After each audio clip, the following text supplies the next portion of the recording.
इब्लीस का तरीका मत अपनाइए, आदम का तरीका अपनाइए। आदम अलैहिस्सलाम से गलती हो गई, उनको एहसास हुआ कि यार मैंने बहुत बड़ा गुनाह कर दिया। उन्होंने अल्लाह की बारगाह में तौबा की। हमारे बाप आदम ने भी की और हमारी माँ हव्वा ने भी की। रब्बना ज़लमना अनफुसना व इल्लम तगफिर लना व तरहमना लनकूनन्न मिनल खासिरीन। ऐ हमारे परवरदिगार, हमने अपनी जान के ऊपर बहुत जुल्म कर लिया, बहुत गलती कर ली। ऐ अल्लाह, अगर तूने नहीं बख्शा और तूने रहम नहीं किया तो हम खसारा उठाने वालों में से हो जाएंगे। तो तौबा करने वाले अल्लाह ताला को बहुत पसंद है। और आगे बढ़िए, अल्लाह ताला को पाक साफ लोग भी बहुत पसंद है। पाक साफ, पाक साफ बुझते पारें, समझ रहे? पाक साफ किसको कहते हैं? जो हर एतबार से पाक रहता हो, शरीर भी पाक, आत्मा भी पाक, जाहिर भी पाक और बातिन भी पाक, जिस्म भी पाक और रूह भी पाक। अल्लाह को पाक लोग बहुत पसंद है। औरतों को जो पीरियड आता है, सहाबा ने अल्लाह के नबी से पूछा कि अल्लाह के नबी, जब औरतें पीरियड में हो तो क्या हम उनके साथ खाना खा सकते हैं कि नहीं, उनके साथ उठ बैठ सकते हैं कि नहीं, उनके शरीर को टच कर सकते हैं कि नहीं? अल्लाह ने कुरान की आयत नाजिल कर दी, वयसअलूनका अनिल महीज़।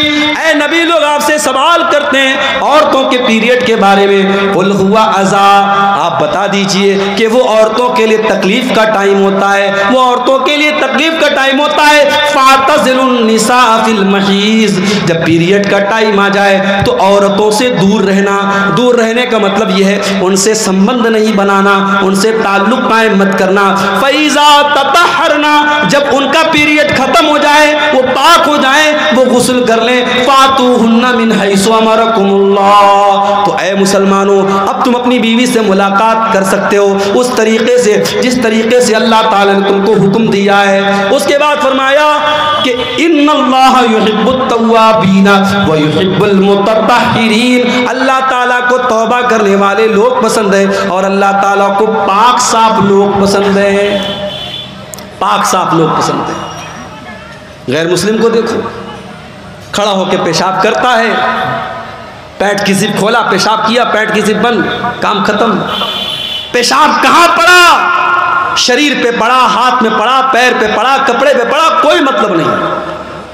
मुसलमान कहीं भी चला जाए, वो या तो पानी तलाश करेगा, पानी नहीं है कंकर पत्थर तलाश करेगा। बगैर इस्तिंजा किए, बगैर पाकी और सफाई किए वो पेशाब नहीं करेगा। और यही फर्क है हमारे और दूसरों के बीच में। हमारे नबी ने हमें पेशाब और पाखाना करने के आदाब भी बताए हैं मेरे भाई। इस्तिंजा करने के आदाब भी बताए हैं, कैसे इस्तिंजा करना है और कैसे नहीं करना है। सफाई सुथराई हमारे दीन के अंदर। जुमा के दिन तो गुस्ल करना वाजिब है, ज़रूरी है, कंपलसरी है। अक्सर उलमा कहते हैं, हदीस के जो अल्फाज हैं कि जुमा के दिन गुस्ल करना वाजिब है, इसलिए बिला किसी मजबूरी के और बिला किसी बीमारी के जुमा के दिन गुंजाइश नहीं है। जुमा के दिन तो हर हाल में आपको गुस्ल करना है। नापाक हो गए आप, बीवी से मुलाकात आपने कर ली, अब शरीयत कह रही है आप कुरान नहीं छू सकते, आप नमाज नहीं पढ़ सकते, पहले जाकर के गुस्ल कीजिए, पाकी हासिल कीजिए, उसके बाद आप नमाज पढ़िए। मेरे प्यारे साथियों, हमारे दीन से ज़्यादा पाकी सफाई आपको कहाँ मिलेगी? हमारे दीन में सबसे अहम इबादत नमाज है और नमाज के लिए पाकी का होना ज़रूरी है। अगर पानी के ज़रिए पाकी हो रही है बहुत अच्छी बात है। अगर पानी अवेलेबल नहीं है, अगर पानी नहीं मिल रहा है, अल्लाह ताला कुरान में कहता है फतयम्ममू सईदन तय्यबा। अगर पानी नहीं मिल रहा है या तुम बीमार हो गए हो और पानी का इस्तेमाल करने से और ज़्यादा बीमार होने का डर है तो तुम तयम्मुम कर लिया करो, पाक मिट्टी के ज़रिए पाकी हासिल कर लिया करो। तो इस्लाम के अंदर पाकी की बड़ी अहमियत है। कपड़ा भी पाक होना चाहिए, नमाज आप पढ़ रहे हैं वो जगह भी पाक होनी चाहिए, और सबसे बढ़कर जिस्म को जितना भी पाक कर लिया, अगर अंदर से इंसान गंदा है, मुशरिक है और अंदर से नजिस और नापाक है तो वो जितना भी साबुन से और शैम्पू से नहा ले कोई मतलब नहीं उसका। इसीलिए कुरान कहता है इन्नमल मुशरिकूना नजसुन, मुशरिक लोग नापाक हैं। फला यक़रबुल मस्जिदल हराम, जो मुशरिक है वो हमारी मस्जिद के करीब ना आए, वो खाने काबा के करीब ना आए। अय अल्लाह, वो तो साबुन से नहाता है, वो तो शैम्पू से नहाता है। अल्लाह ने फरमाया उसका शरीर तो पाक है, उसका जिस्म तो पाक है, मगर जो अल्लाह के अलावा किसी गैर के दर पे जाके सर झुका रहा है उसका शरीर तो पाक है लेकिन उसकी रूह नापाक है, वो अंदर से नापाक है। ऐसा आदमी मेरे खाने काबा के करीब ना आए। नहमदुहु व नस्तईनुहु व नस्तगफिरुहु व नऊज़ु बिल्लाहि मिन शुरूरि अनफुसिना व मिन सय्यिआति अअमालिना मन यहदिहिल्लाहु फला मुदिल्ल लहु व मन युद्लिल फला हादिय लहु।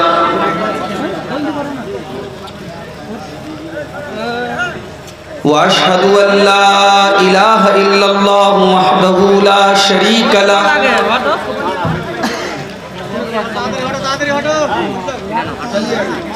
व अशहदु अन्न मुहम्मदन अब्दुहु व रसूलुहु।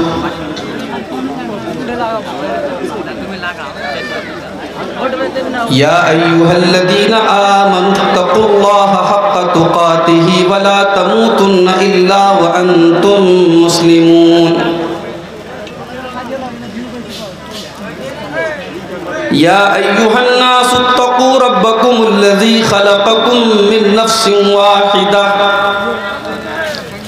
व ख़लक़ मिन्हा ज़ौजहा व बत्त मिन्हुमा रिजालन कसीरन व निसाअ वत्तक़ुल्लाहल्लज़ी तसाअलून बिही वल अरहाम इन्नल्लाहा काना अलैकुम रक़ीबा।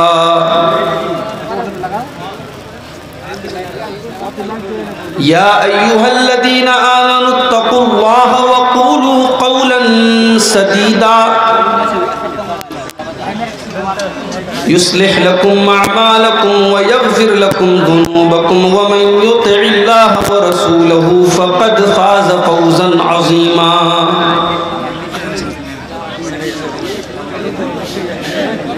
अम्मा बअदु फ़इन्न ख़ैरल हदीस किताबुल्लाह व खैरल हदी हदी मुहम्मदिन सल्लल्लाहु अलैहि वसल्लम व शर्रल उमूरि मुहदसातुहा व कुल्लु मुहदसतिन बिदअह व कुल्लु बिदअतिन ज़लालह व कुल्लु ज़लालतिन फिन्नार।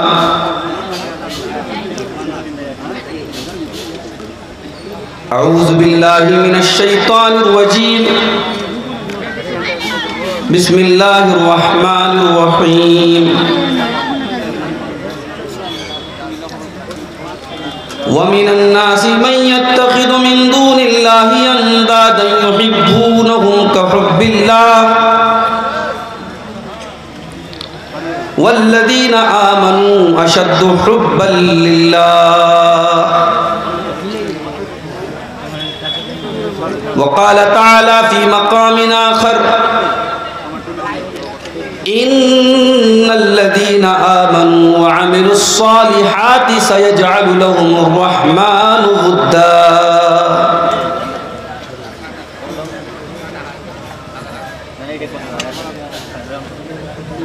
क्या कोई नहीं है जो तेरे गम में हो गमगीन,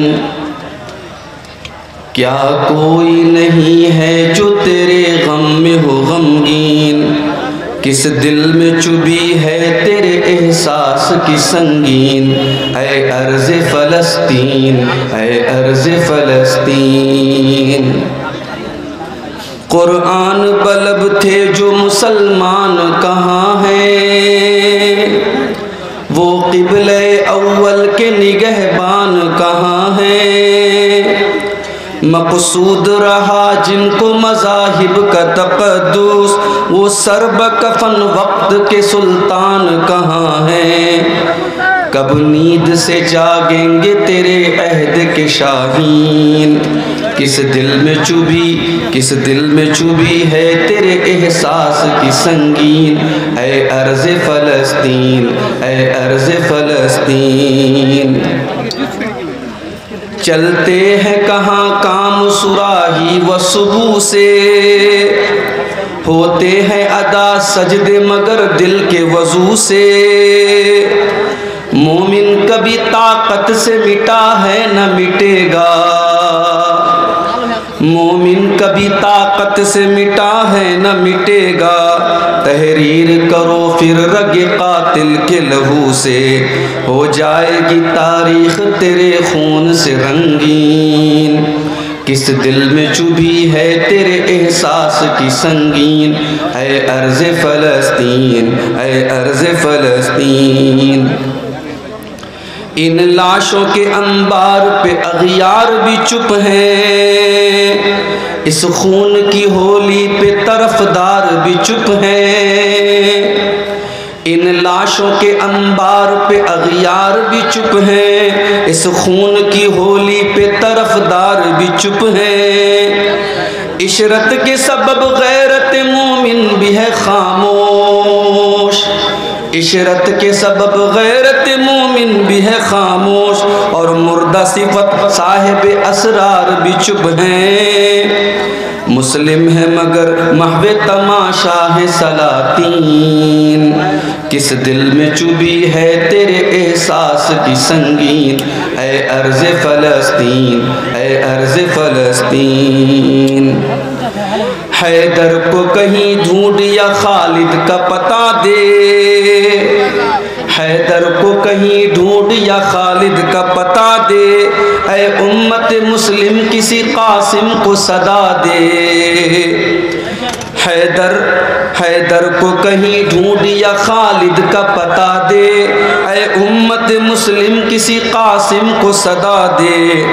पैदा न हुआ मर्द मुजाहिद कोई ऐसा, पैदा न हुआ मर्द मुजाहिद कोई ऐसा, जो हक़ का परस्तार हो बातिल को मिटा दे।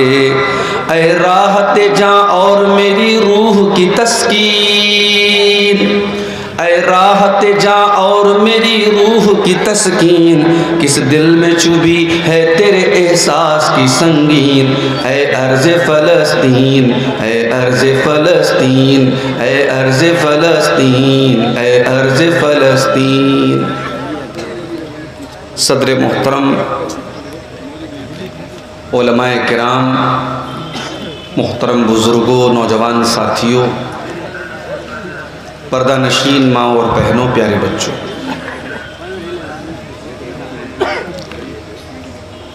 अल्लाह के फजल व करम से, उसकी तौफीक से आज इस गांव में ये बेहतरीन प्रोग्राम, ये जलसा मुनक़िद हुआ। और अब तक आपने मुख्तलिफ़ उलमा के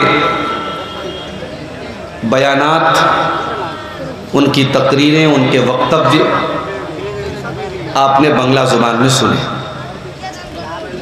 मेरे बारे में आप जानते हैं, मैं उर्दू ज़बान का मुक़र्रिर हूँ और अभी मुझसे पहले बांग्ला ज़ुबान के बड़े बेहतरीन मुक़र्रिर और एक मुस्तनद आलिम दीन शेख बदरुद्दोजा नदवी हफ़िज़हुल्लाह व तवल्ला का भी अभी आपने तफसीली खिताब समाअत फरमाया। मुझे आज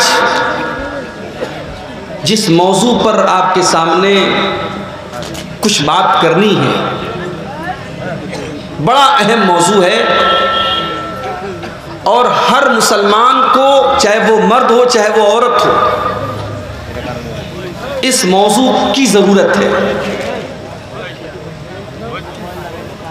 मैं जो बात बोलने वाला हूँ इस मौजू पर, इस उन्वान पर, इस टॉपिक पर, इस विषय पर हम सबको जानने की ज़रूरत है। क्यों? क्योंकि इंसान जिससे मोहब्बत करता है, इंसान ये जानने की भी कोशिश करता है कि मेरे महबूब को क्या पसंद है। भाई हम अपनी माँ से मोहब्बत करते हैं, तो क्या हम ये जानने की कोशिश नहीं करेंगे मेरी माँ को क्या पसंद है? मेरी माँ को खाने में जो चीज़ पसंद है मैं कोशिश करूंगा कि माँ को वो चीज़ ला के दूँ, खिलाऊं उसको। मुझे अपने बाप से प्यार है, बाप से मोहब्बत है, तो बाप को जो चीज़ें पसंद हैं, जिन चीज़ों से बाप को प्यार है, हम कोशिश करेंगे हम वो काम करें, वो चीज़ें हम लाएं जिससे हमारा बाप हमसे खुश हो जाए। ये मैं एग्जाम्पल दे रहा हूं, मिसाल दे रहा हूं। मैं माँ से मोहब्बत करता हूं, मैं बाप से मोहब्बत करता हूं, इसलिए मैं मिसाल दे रहा हूं। लेकिन एक मोहब्बत और है मेरे प्यारे साथी। एक मुसलमान इस दुनिया में सबसे ज्यादा किससे मोहब्बत करता है? कुरान मजीद का दूसरा पारा खोलिए। अल्लाह तबारक व तआला फरमाता है, वमिनन नासि मन यत्तखिज़ु मिन दूनिल्लाहि अंदादन युहिब्बूनहुम कहुब्बिल्लाह। कुछ ऐसे भी लोग होते हैं जो अल्लाह के बराबर दूसरों को ठहराते हैं, अल्लाह का दर्जा दूसरे को देते हैं। युहिब्बूनहुम कहुब्बिल्लाह। जितना प्यार, जितनी मोहब्बत अल्लाह ताला से होनी चाहिए उतनी मोहब्बत वो किसी और से करते हैं। जैसे हमारे बहुत सारे मुसलमान भाई हैं, उनको मक्का मुकर्रमा से उतना प्यार नहीं है, वो अल्लाह के घर का तवाफ करने की उतनी तलब अपने दिल में नहीं रखते जितनी तड़प उनके अंदर अजमेर शरीफ जाने की होती है। शायद आपको हैरत हो रही है ऐसा कैसे हो सकता, मगर है ऐसा। आपके हिंदुस्तान में, आपके बिहार में ऐसे मुसलमान मौजूद हैं जो हर साल अजमेर शरीफ का 2 चक्कर लगाते हैं क्योंकि उनको ख्वाजा साहब से बहुत प्यार है, मगर आज तक उन्होंने हज नहीं किया, उम्रा नहीं किया, क्योंकि उनको ये लगता है कि ख्वाजा साहब उनका बेड़ा पार करा देंगे, उनको हज और उम्रा करने की जरूरत नहीं। वमिनन नासि मन यत्तखिज़ु मिन दूनिल्लाहि अंदादन युहिब्बूनहुम कहुब्बिल्लाह। अल्लाह तबारक व तआला फरमाता है कि कुछ ऐसे भी बदनसीब लोग हैं जो अल्लाह ताला से जितना प्यार करना चाहिए, जितनी मोहब्बत करनी चाहिए, उतनी मोहब्बत वो किसी और से करते हैं। किसी बाबा से करते हैं, किसी पीर से करते हैं, किसी फ़कीर से करते हैं, किसी पेड़ से करते हैं, किसी मूर्ति से करते हैं, किसी जानवर से करते हैं। वल्लज़ीना आमनू अशद्दु हुब्बन लिल्लाह। लेकिन जो मोमिन होते हैं, जो मुसलमान होते हैं, जो ईमान वाले होते हैं, वो सबसे ज़्यादा अगर किसी से प्यार करते हैं, सबसे ज़्यादा अगर किसी से मोहब्बत करते हैं तो अल्लाह ताला से करते हैं। अल्लाह से बढ़ के कुछ नहीं है। एक मोमिन, एक मुसलमान सबसे ज़्यादा अगर मोहब्बत करता है तो अल्लाह से करता है। अब जाहिर है जब हम अल्लाह से मोहब्बत करते हैं तो क्या हमारा फर्ज नहीं है, हमारा कर्तव्य नहीं है, हमारा दायित्व नहीं है कि हम ये जानने की कोशिश करें कि अल्लाह को क्या पसंद है? आज की तकरीर का हमारा टॉपिक यही है कि अल्लाह किससे मोहब्बत करता है, वो कौन लोग हैं, वो कौन सी क्वालिटीज हैं, वो कौन सी चीजें हैं जिनके करने वाले से अल्लाह मोहब्बत करता है। इससे पहले कि मैं वो चीजें बयान करूं, एक और बात आपको बता देता। जब अल्लाह ताला किसी से मोहब्बत करता है, भाई हमारे बहुत सारे भाई क्रिकेट के बड़े शौकीन हैं, विराट कोहली से बहुत प्यार करते हैं। अब विराट कोहली से मोहब्बत करने वाला, उससे लगाव रखने वाला, उसका जो फैन है, उसकी तमन्ना क्या होती है? अरे यार कहीं पटना में मैच हो जाए, कहीं कलकत्ता में मैच हो जाए और मैं वहां जाऊं और विराट कोहली का ऑटोग्राफ मुझे मिल जाए। कोई नौजवान किसी फिल्म स्टार का फैन होता है, उसका फॉलोअर होता है, वो चाहता है उसका ऑटोग्राफ मिल जाए। मेरे प्यारे साथियों, जब एक मुसलमान बंदा सबसे ज्यादा मोहब्बत अल्लाह ताला से करता है, उसके दिल की तमन्ना क्या होती है, उसके दिल की आरज़ू क्या होती है कि अल्लाह ताला भी उससे मोहब्बत करे, उससे प्यार करे। अल्लाह के नबी फरमाते हैं, सही मुस्लिम की रिवायत है, जब अल्लाह ताला किसी बंदे से प्यार करता है, जब अल्लाह ताला किसी बंदे से मोहब्बत करता है, अल्लाह ताला जिब्रील को बुलाता है और कहता है, या जिब्रील इन्नी उहिब्बु फुलानन फअहिब्बहु। ऐ जिब्रील, मैं अपने फला बंदे से मोहब्बत करता हूँ, मैं अपने फला बंदे से प्यार करता हूँ। ऐ जिब्रील, तुम भी उससे प्यार करो, तुम भी उससे मोहब्बत करो। जिब्रील कौन है? जिब्रील फरिश्तों के सरदार थे। हजरत जिब्रील अलैहिस्सलाम सारे फरिश्तों को इकट्ठा करते हैं और कहते हैं, या अहलस समा, ऐ आसमान के फरिश्तों, अल्लाह तबारक व तआला अपने फला बंदे से प्यार करता है, अपने फला बंदे से मोहब्बत करता है, फअहिब्बूहु, तो तुम भी उससे मोहब्बत करो। अब आसमान के सारे फरिश्ते भी उससे मोहब्बत करने लगते हैं। सुम्मा यूज़अ लहुल क़बूल फिल अर्ज़ि, फिर अल्लाह के नबी फरमाते हैं, फिर अल्लाह ताला उस बंदे की मोहब्बत ज़मीन के अंदर डाल देता है। ज़मीन के अंदर जितने नेक लोग होते हैं, जितने अच्छे लोग होते हैं, जितने मोमिन लोग होते हैं, वो भी उससे मोहब्बत करने लगते हैं। ये है अल्लाह की मोहब्बत का बदला। अल्लाह जिससे मोहब्बत करता है वो फरिश्तों का भी महबूब हो जाता है और वो ज़मीन के इंसानों का भी महबूब हो जाता है और ज़मीन वाले उससे प्यार करने लगते हैं।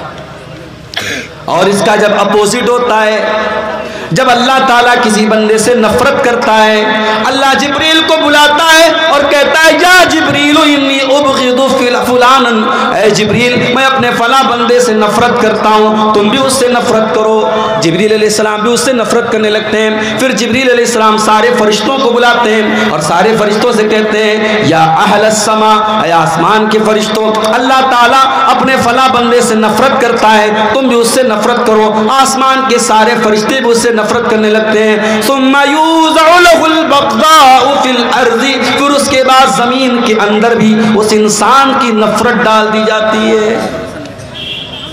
यह है अल्लाह की मोहब्बत का बदला।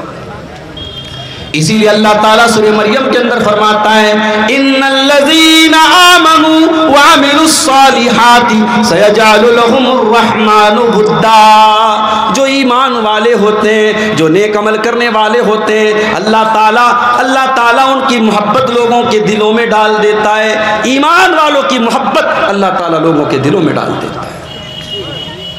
मेरे प्यारे साथियों, अभी आज आपके कटिहार की एक बहुत बड़ी इल्मी शख्सियत का इंतकाल हुआ। मैं जनाजे में नहीं जा पाया, हमारे बाज़ अहबाब जनाजे में गए थे। शेख अजीज़ुर रहमान अंसारी साहब, अल्लाह मग़फ़िरत फरमाए, लोगों ने बताया कि जनाजे में जम्मे गफ़ीर था। कोई मालदार इंसान, कोई दुनियावी एतबार से अगर देखा जाए, उनसे ज़्यादा दौलत वाले, उनसे ज़्यादा स्टेटस वाले बहुत सारे कटिहार में भरे पड़े हैं। लेकिन आज एक आलिम दीन के इंतकाल के बाद उसके जनाजे में आने वाली हजारों की तादाद ये बता रही है, उसकी दौलत की बुनियाद पर उससे मोहब्बत नहीं की जा रही है, उसकी शोहरत की बुनियाद पर उससे मोहब्बत नहीं की जा रही है, उसके स्टेटस की बुनियाद पर उससे मोहब्बत नहीं की जा रही है। ये मोहब्बत अल्लाह ताला के डर की बुनियाद पर है, ये उनके इल्म की बुनियाद पर है, ये उनके तकवा की बुनियाद पर है। मेरे प्यारे साथियों, जो ईमान वाला होता है, जो इल्म वाला होता है, जो तकवा वाला होता है, जिसके दिल में अल्लाह का डर होता है, अल्लाह ताला उसकी मोहब्बत भी लोगों के दिलों में डाल देता है।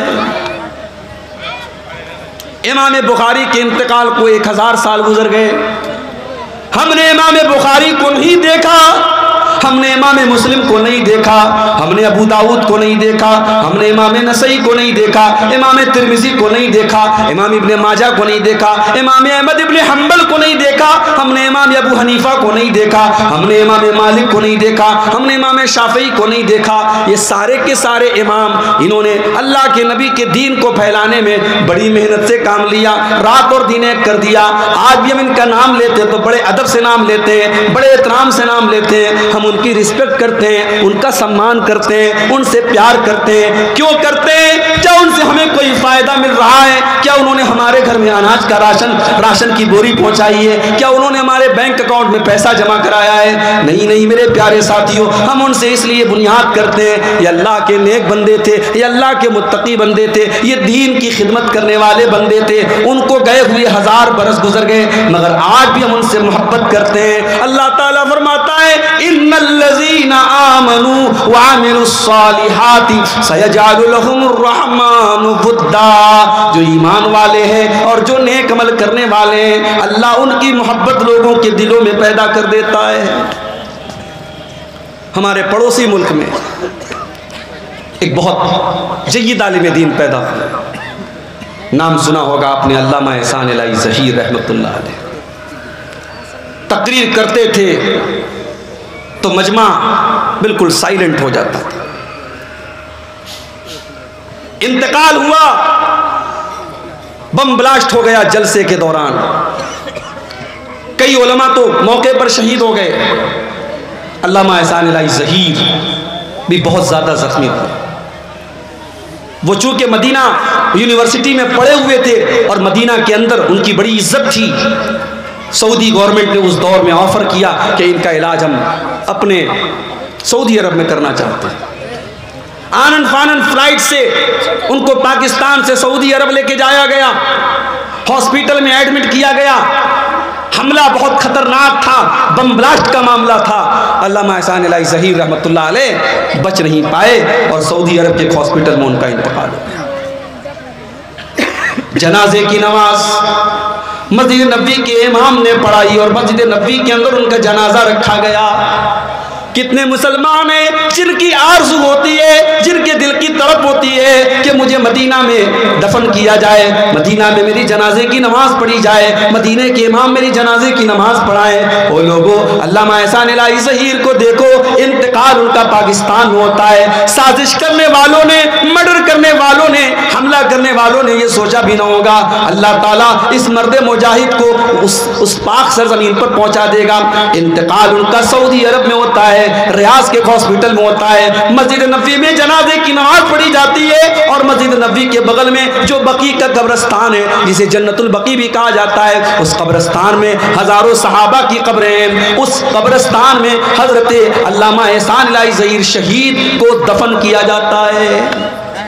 और आज भी अल्लामा एहसान इलाही ज़हीर के दौर में तो यूट्यूब नहीं था ना, उनकी तकरीरें 2-4 वीडियो आपको मिल जाएगा, ज़्यादातर उनकी तकरीर की ऑडियो मिलती है या फिर उनकी तकरीर के उन्होंने जो तकरीर की थी उसको लोगों ने किताबी शक्ल में बना दिया और आज भी किताबें मौजूद हैं। और जब पढ़ो तो महसूस होता है अल्लाह ताला ने इस मर्द मुजाहिद के अंदर कितनी हिम्मत और जुर्रत पैदा की थी और अल्लाह के रसूल से ये मर्द मुजाहिद कितनी मोहब्बत करता था।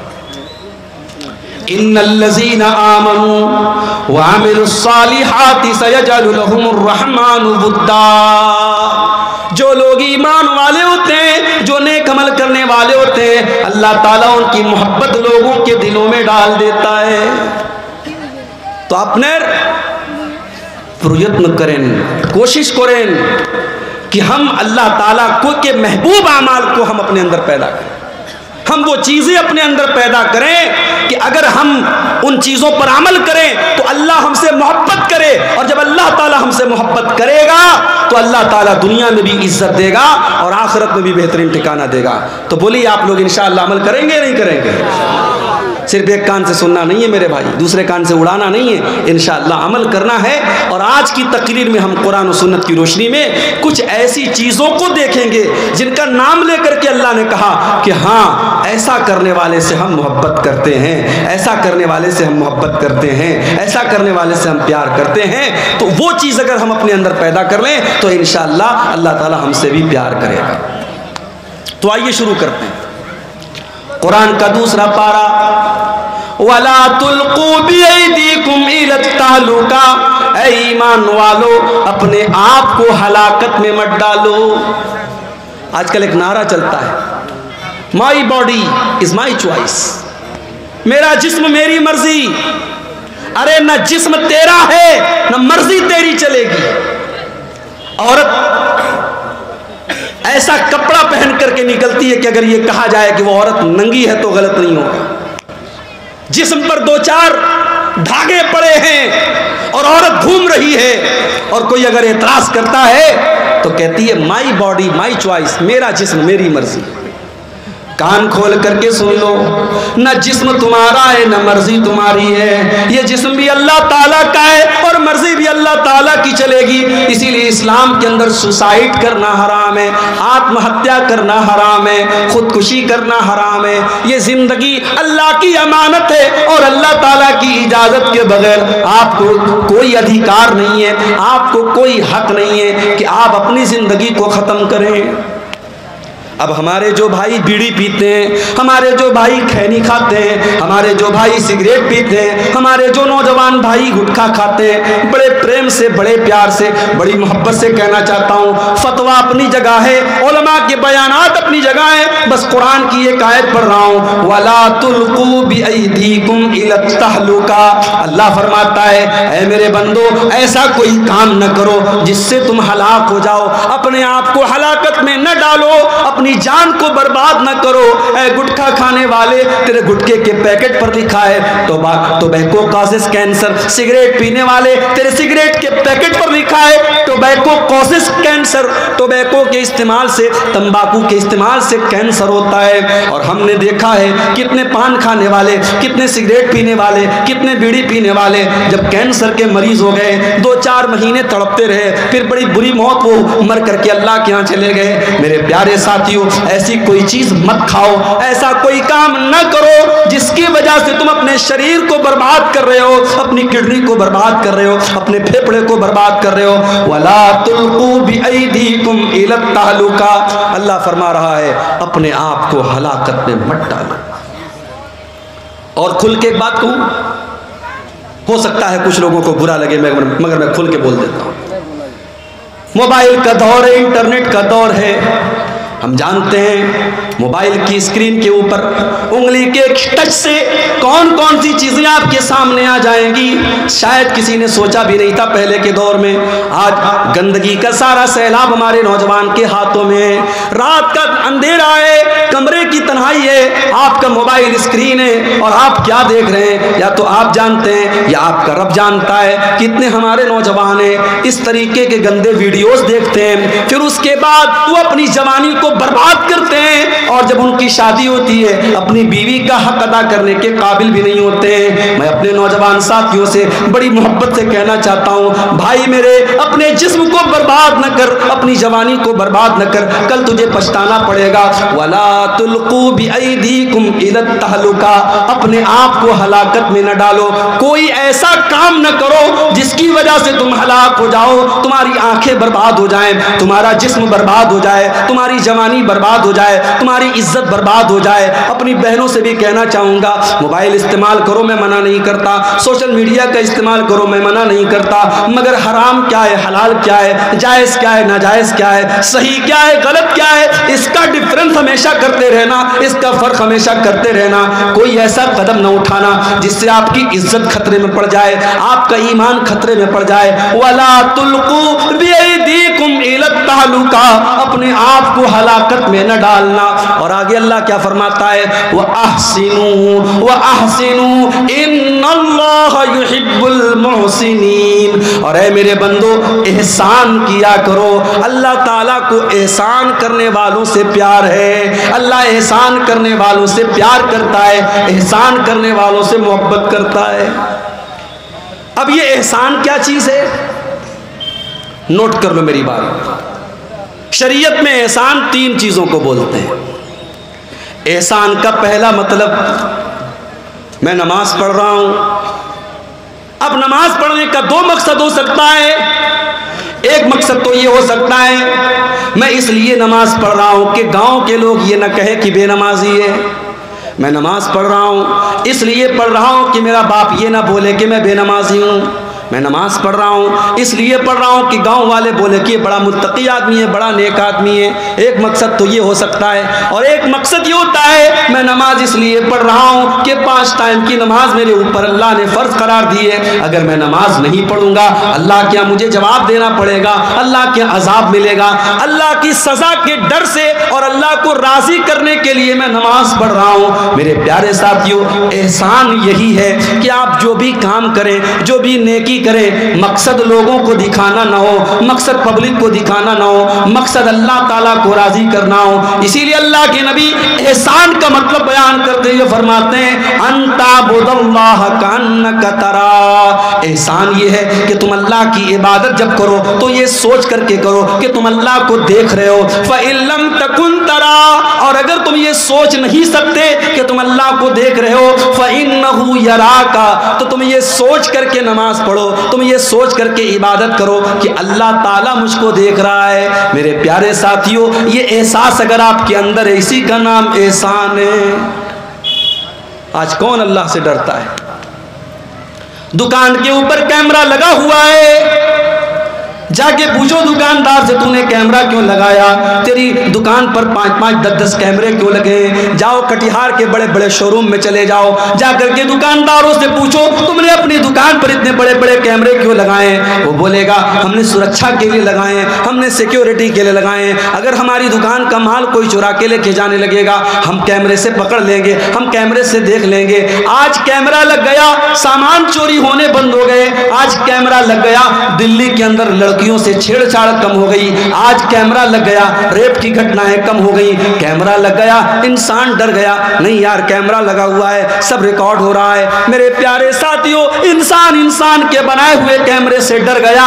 इंसान का बनाया हुआ कैमरा तो फेल भी हो सकता है, इंसान का बनाया हुआ कैमरा तो खराब भी हो सकता है। इंसान का बना हुआ कैमरा तार से और वायर से चल रहा है, इंटरनेट से चल रहा है, इंटरनेट रुक गया, वायर कट गया, तार कट गया, लाइट ऑफ हो गई, कैमरे ने काम करना बंद कर दिया। मेरे प्यारे साथियों, एक कैमरा अल्लाह ताला ने भी हमारे और आपके ऊपर लगाया है, और ये कैमरा लाइट से नहीं चलता, ये कैमरा बैटरी से नहीं चलता, ये कैमरा इन्वर्टर से नहीं चलता, ये अल्लाह ताला की कुदरत से चलता है, और ये कैमरा कभी बंद होने वाला नहीं है। व इन्ना अलैकुम लहाफिज़ीन किरामन कातिबीन यालमूना मा तफ़अलून। मेरे बंदो, हमने तुम्हारे अमाल को रिकॉर्ड करने के लिए, हमने तुम्हारी हरकतों को नोट करने के लिए, हमने किरामन कातिबीन को मुकर्रर कर दिया है, जो तुम्हारी एक एक एक्टिविटी को, एक एक अमल को रिकॉर्ड कर रहे हैं। तुम जो भी कर रहे हो सब लिखा जा रहा है, तुम मेरे फरिश्तों से कुछ छुपा नहीं सकते।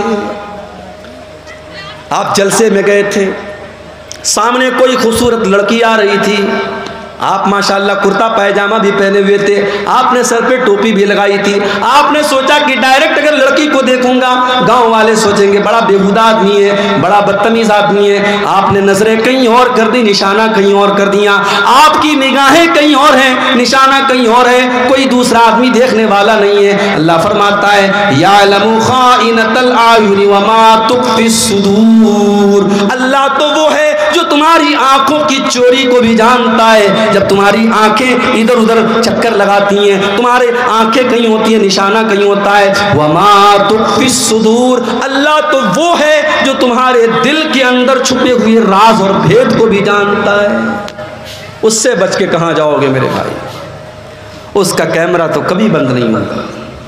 और कल क़यामत का दिन जब आएगा और हम और आप अल्लाह के पास जाएंगे, हमारी जिंदगी भर के कैमरे की रिकॉर्डिंग हमारे सामने रख दी जाएगी। ववुज़िअल किताब, तुम्हारी जिंदगी भर की किताब, तुम्हारा नाम आमाल, तुम्हारा सारा कच्चा चिट्ठा तुम्हारे सामने रख दिया जाएगा। फतरल मुजरिमीना मुशफिकीना मिम्मा फीही व यक़ूलूना या वैलतना मा लिहाज़ल किताबि ला युगादिरु सगीरतन वला कबीरतन इल्ला अहसाहा। और बंदा कहेगा अल्लाह ये कैसी किताब है, ये कैसा रजिस्टर है, ये कैसा नाम आमाल है, इसके अंदर कोई छोटा से छोटा और बड़ा से बड़ा कोई अमल ऐसा नहीं है जो इसके अंदर रिकॉर्ड न किया गया हो। हमारे ये यूट्यूबर लोग बैठे माशाअल्लाह, हम और आप सोचते हैं यार कितनी खिदमत कर रहे हैं, दूर दूर से पूर्णिया से कहाँ कहाँ से आते हैं, जलसे में कितनी मेहनत कर रहे हैं।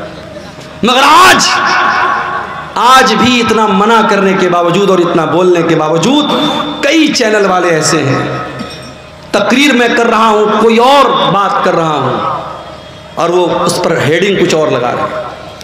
फलस्तीन में जो वाक़यात हो रहे हैं, मैंने एक तकरीर में थोड़ा सा जिक्र किया, इन्होंने मिर्च मसाला लगा के हेडिंग लगा दी, इसराइल के खिलाफ बोले मौलाना। अब इंडिया टीवी वाले ने कल चला दिया मेरा भी वीडियो। अब भाई मीडिया वाला तो तलाश करता है ना यूट्यूब पर, आपकी भड़काऊ हेडिंग ने जलती में तेल का काम किया। जो बात मैंने बोली नहीं उसका भी जिम्मेदार मुझे करार दे दिया गया। क्यों ऐसा काम करते हो मेरे भाई? ऐसी गंदी गंदी तस्वीरें मेरे फोटो के साथ लगा करके हेडिंग लगा दी। कुंवारे लोग न देखें इसको, शादीशुदा लोग देखें। अब आदमी सोचता है पता नहीं मौलाना ने ऐसी कौन सी बात बयान कर दी। इस तरीके की उल्टी सीधी हेडिंग और थंबनेल लगा करके आज ये चैनल वाले 4 पैसे कमा तो लेंगे मेरे भाई, मगर कल अल्लाह क्या जवाब देना पड़ेगा। तूने एक आलिम की इज्जत, एक मुकर्रिर और एक तकरीर करने वाले खतीब की इज्जत पर तूने बट्टा लगाने की कोशिश की है और तूने पैसे के लिए तू इस हद तक गिर गया, अल्लाह क्या जवाब देना पड़ेगा मेरे प्यारे साथियों। कल क़यामत के दिन हम सब की जिंदगी का नाम आमाल और हमारा कच्चा चिट्ठा और हमारी पूरी वीडियो फाइल, हमारी पूरी वीडियो रिकॉर्डिंग, हमारी जिंदगी की एक एक्टिविटी हमारे सामने रख दी जाएगी।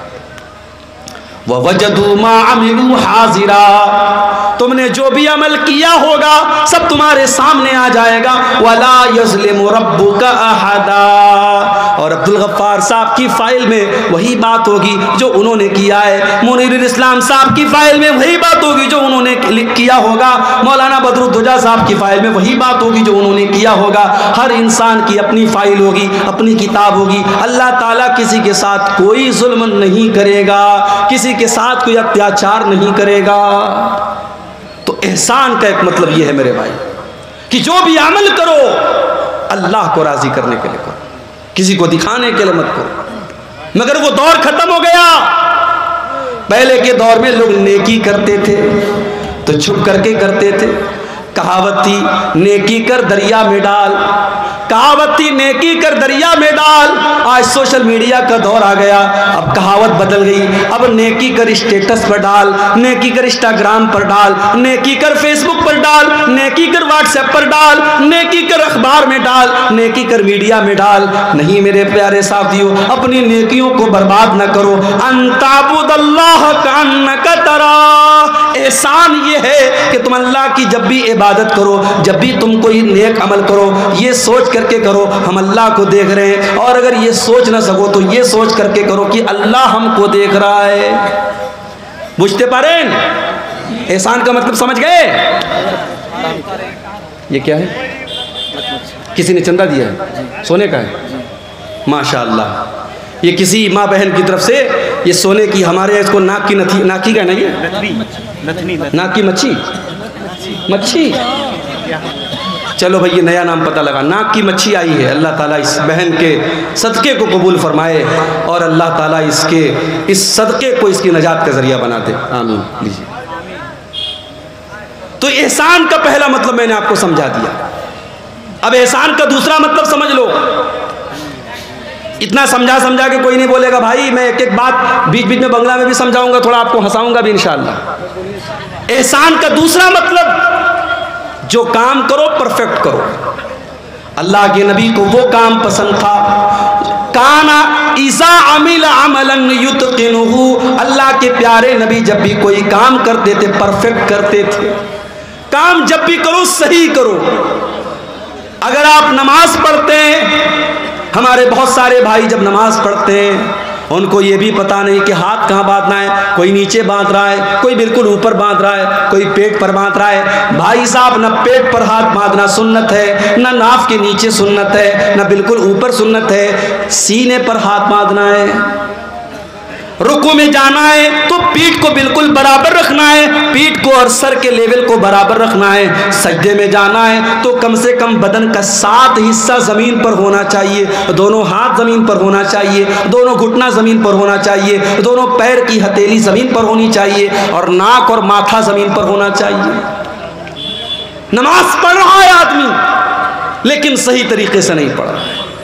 एहसान ये है आप जब भी नमाज पढ़े सही तरीके से पढ़े। अल्लाह के नबी ने देखा एक आदमी नमाज पढ़ रहा है, बहुत जल्दी जल्दी पढ़ रहा है, फटाफट पढ़ रहा है। आपने जब उसने सलाम फेर लिया, उसने आकर के अल्लाह के नबी को सलाम किया, आपने सलाम का जवाब दिया और आपने फरमाया इरजे फसल्ली फइन्नका लम तुसल्ली, ऐ मेरे भाई जाओ तुम फिर से नमाज पढ़ो, तुमने नमाज नहीं पढ़ी। सहाबी फिर गए, फिर से नमाज पढ़ी, फिर आकर के सलाम किया, आपने सलाम का जवाब दिया, आपने कहा तुम जा करके फिर से नमाज पढ़ो, तुमने नमाज नहीं पढ़ी। 3 बार ऐसा हो गया। सहाबी बोले अल्लाह के नबी मैं तो अपनी तरफ से अच्छी नमाज पढ़ रहा हूँ, मुझे नहीं पता कि इससे अच्छी कैसे पढ़ी जाती है। आपने नमाज का तरीका बताया, आपने फरमाया जब तुम नमाज में खड़े हुआ करो इत्मीनान से खड़े हुआ करो, सुकून से खड़े हुआ करो, अल्लाहु अकबर कह करके हाथ बांधा करो, सूरह फातिहा पढ़ा करो, कोई सूरत मिला लिया करो, फिर जब रुकू में जाया करो इत्मीनान से रुकू किया करो, जब रुकू से उठा करो इत्मीनान से खड़े हो जाया करो, फिर आराम से सजदा किया करो, फिर आराम से सजदे से उठा करो, इत्मीनान से नमाज पढ़ा करो, तब जाकर के तुम्हारी नमाज पूरी होगी। एहसान का एक मतलब ये भी, जो काम करो परफेक्ट तरीके से सही तरीके से करो। यहां तक कि जब आप जानवर के गर्दन पे छुरी चला रहे हो, अल्लाह के नबी फरमाते हैं इज़ा क़तलतुम फ़ासिनुल क़ितला व इज़ा ज़बहतुम फ़ासिनुज़ ज़िबहा, जब तुम अपने जानवरों को ज़बह करो तो सही तरीके से ज़बह करो। उसका तरीका समझ लो कि कहाँ पे छुरी रखना है, कौन सी रग को काटना है, कब काटना है। जब ज़बह करो तो सही तरीके से ज़बह करो, अपनी छुरी को तेज़ कर लिया करो। छुरी ऐसी ना हो कि बेचारा जानवर तड़प तड़प करके मरे, छुरी इतनी तेज हो कि एक बार छुरी चलाओ और जानवर की जान निकल जाए। छुरी को पहले से तेज कर लो ताकि अपने जानवरों को आराम पहुंचाओ। तो यह है एहसान का दूसरा मतलब। एहसान का तीसरा मतलब भलाई करना, अच्छा सलूक करना, अपनी ज़बान के ज़रिए अपने अमल के ज़रिए फ़ायदा पहुंचाना, एहसान करना। और जब एहसान आप करेंगे तो सबसे पहले किसके साथ करेंगे?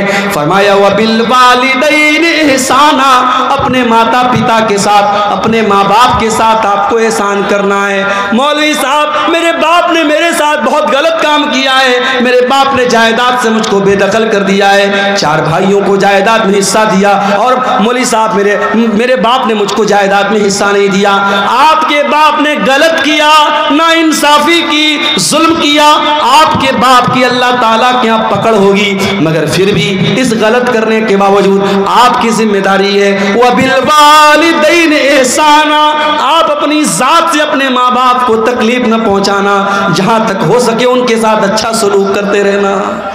बहुत मुश्किल काम है मगर करना है। रिश्तेदारों के साथ एहसान करना, पड़ोसियों के साथ एहसान करना, अपने आसपास के लोगों के साथ एहसान करना, हर मुसलमान के साथ एहसान करने की कोशिश करना। तो अल्लाह को एहसान करने वाले लोग बहुत पसंद है। आगे बढ़ते हैं। दूसरी चीज जो अल्लाह ताला को बहुत पसंद है, बलामन औफा बिअहदिही वत्तक़ा, जो इंसान अपने वादे को पूरा करता है और अल्लाह से डरता है, मुत्तकी बन जाता है, तकवा वाला बन जाता है। वो कान खोल करके सुन ले, फ़इन्नल्लाह युहिब्बुल मुत्तकीन, अल्लाह ताला को तकवा वाले लोग बहुत पसंद हैं। तकवा किसको कहते हैं? तकवा का अर्थ क्या है? तकवा का मतलब क्या है? चलिए आपको बता देता हूँ। तकवा का मतलब ये है कि मेरे और गुनाह के बीच में एक रुकावट आ जाए, एक आड़ आ जाए कि नहीं यार ये गुनाह का काम है, मैं नहीं करूँगा। हमारे और गुनाहों के बीच में एक रुकावट आ जाए, अल्लाह का डर आ जाए, अल्लाह का खौफ आ जाए, इसी का नाम तकवा है। अल्लाह के नबी एक वाक़या बयान फरमाते हैं कि 3 दोस्त थे जो एक मरतबा सफ़र पे जा रहे थे, रास्ते में बारिश होने लगी, पहाड़ के ऊपर तीनों चढ़ गए। एक गुफा थी, एक गार था, तीनों गार के अंदर दाखिल हो गए। अचानक एक बहुत बड़ा सा पत्थर आया और गार का मुंह बंद हो गया, तीनों गार के अंदर कैद हो गए। अब तीनों ने आपस में मशवरा किया कि हम लोग तो बहुत बड़ी मुसीबत में पड़ गए, अब चलो हम लोग अल्लाह ताला से कोई दुआ करते हैं, कोई ऐसा अमल अल्लाह ताला के सामने बयान करते हैं जो अमल हमने अल्लाह ताला को खुश करने के लिए किया था, हो सकता है कि अल्लाह ताला हमारे उस अमल के बदले हमारी मुसीबत खत्म कर दे। पता ये चला जिंदगी में कुछ नेकियां ऐसी करके रखो कि जो सिर्फ आपको पता हो और अल्लाह को पता हो। मुसीबत पड़ने पर और आजमाइश आने पर अल्लाह से कह सको कि अल्लाह वो नेकी मैंने सिर्फ तेरे लिए की थी अल्लाह, किसी को नहीं बताया था, कोई नहीं जानता था, उस नेकी का हवाला आप दे सके। तीनों गार के अंदर फंसे हुए हैं, पहाड़ की गुफा के अंदर फंसे हुए हैं और तीनों अपनी अपनी नेकियों को बयान कर रहे हैं। उन तीनों में एक आदमी कहता है, हाय अल्लाह, मेरी एक चचाजाद बहन थी, मेरी चचा की लड़की थी और मैं उससे बहुत प्यार करता था, बहुत मोहब्बत करता था, मैं उससे बहुत प्यार करता था, मैं उसको पाना चाहता था, उसके साथ अपनी शहावत को पूरी करना चाहता था, मुझे मौका नहीं मिल रहा था। एक मर्तबा ऐसा हुआ कि गाँव में सूखा पड़ गया, कहत साली पड़ गई, लोग अनाज के दाने दाने को तरसने लगे। वो चचाजाद बहन, वो चचा की लड़की मेरे पास आती है और मुझसे मदद मांगती है। मैं कहता हूँ मैं तुझको 100 दिरहम दूंगा या 100 दीनार दूंगा। दिरहम का भी लफ्ज़ हदीस में आता है, दीनार का भी लफ्ज़ हदीस में आता है। मैंने कहा मैं तुझको 100 दीनार दूंगा, शर्त ये है तुझे मेरे साथ गलत काम करना पड़ेगा, मेरी बरसों की आरजू पूरी करनी पड़ेगी, मेरी हवस को बुझाना पड़ेगा। आय अल्लाह, वो मजबूर और बेकस लड़की हालात से मजबूर होकर के मेरे साथ इस गलत काम के लिए तैयार हो जाती है। और जब वो टाइम आता है, जब वो वक्त आता है जब मैं उसके साथ बदकारी करने वाला था, गलत काम करने वाला था, ज़िनाकारी करने वाला था, ऐन मौके पर उस लड़की की जुबान से एक लफ्ज़ निकलता है, वो कहती है इत्तकिल्लाह, इत्तकिल्लाह, ऐ फला बिन फला, ऐ मेरे चचा के बेटे, अल्लाह से डर, वला तफुज़्ज़ल खातम इल्ला बिहक़्क़िही, जिस चीज़ को तुझे अधिकार नहीं है इस्तेमाल करने का, उस चीज़ को तू इस्तेमाल न कर, जिस चीज़ पर तेरा हक नहीं है उस चीज़ पर तू अपना हक इस्तेमाल न कर। ऐ अल्लाह, जब तेरा नाम मैंने उस लड़की के मुँह से सुना, मैं डर गया, मैंने फ़ौरन अपना इरादा चेंज कर दिया, मैंने उसको पैसा भी दे दिया, मैंने दीनार भी दे दिया और अपने गलत काम से मैंने तौबा कर ली। ऐ अल्लाह, अगर ये सच्चा अमल मैंने तेरे डर से किया है, ऐ अल्लाह हमारी मुसीबत को दूर कर दे। लंबी हदीस है, तीनों ने दुआ की, अल्लाह ताला ने मुसीबत को दूर कर दिया। मेरे प्यारे साथियों, तकवा इसी का नाम है, तकवा इसी का नाम है। हमारे और अल्लाह की नाफरमानी के बीच में और गुनाह के बीच में एक बैरियर आ जाए, एक रुकावट आ जाए, एक दीवार खड़ी हो जाए, उसी दीवार का नाम तकवा है। इसीलिए बहुत बड़े इमाम पैदा हुए हैं, हजरत इमाम तल्क बिन हबीब। इमाम तल्क बिन हबीब कहते हैं तकवा का मतलब और तकवा का अर्थ बताते हुए कहते हैं कि तकवा ये है कि तुम कोई नेकी का काम करो, अल्लाह ताला की रोशनी में करो, अल्लाह की रोशनी में तुम नेकी का काम करो और अल्लाह के डर से, अल्लाह को राज़ी करने के लिए करो। और किसी गुनाह से बचो तो अल्लाह के डर से बचो और अल्लाह की तरफ से रोशनी में, अल्लाह की रोशनी में उस गुनाह से बच जाओ। और हज़रत अबू हुरैरा और बाज़ रिवायात में हज़रत उमर का नाम आता है कि हज़रत उमर फारूक ने हज़रत उबई बिन काब से पूछा था कि ऐ उबई बिन काब, तकवा किस चीज़ का नाम है? हज़रत उबई बिन काब भी सहाबी हैं, हज़रत उमर भी सहाबी हैं, सहाबी से पूछ रहे हैं कि तकवा किस चीज़ का नाम है। हज़रत उबई बिन काब कहते हैं, ऐ अमीरुल मोमिनीन, हल मररत बितरीक़िन ज़ाति शौकतिन, क्या आप कभी ऐसे रास्ते से गुजरे जहाँ दोनों तरफ कांटेदार झाड़ी हो, जहाँ दोनों तरफ कांटेदार रास्ता हो? हज़रत उमर ने कहा कि हाँ, ऐसे रास्ते से मैं गुजरा हूँ। हज़रत उबई बिन काब ने कहा, ऐसे रास्ते से अगर आप गुजरेंगे तो कैसे गुजरेंगे? हज़रत उमर ने कहा, ओशम्मिरु अन सौबी, अपना कपड़ा समेट लूँगा, अपने दामन को बचा लूँगा और संभाल करके कदम रखूँगा ताकि कहीं कोई कांटा मुझे चुभ न जाए।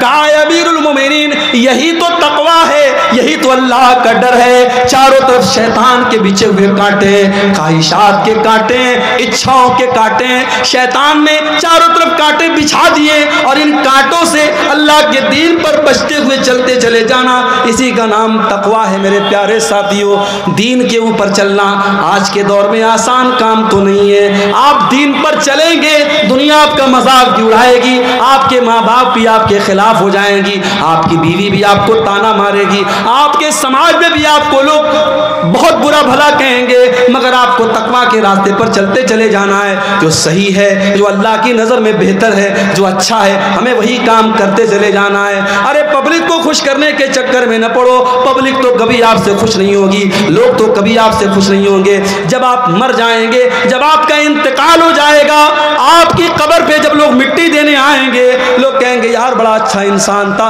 बड़ा नेक इंसान था।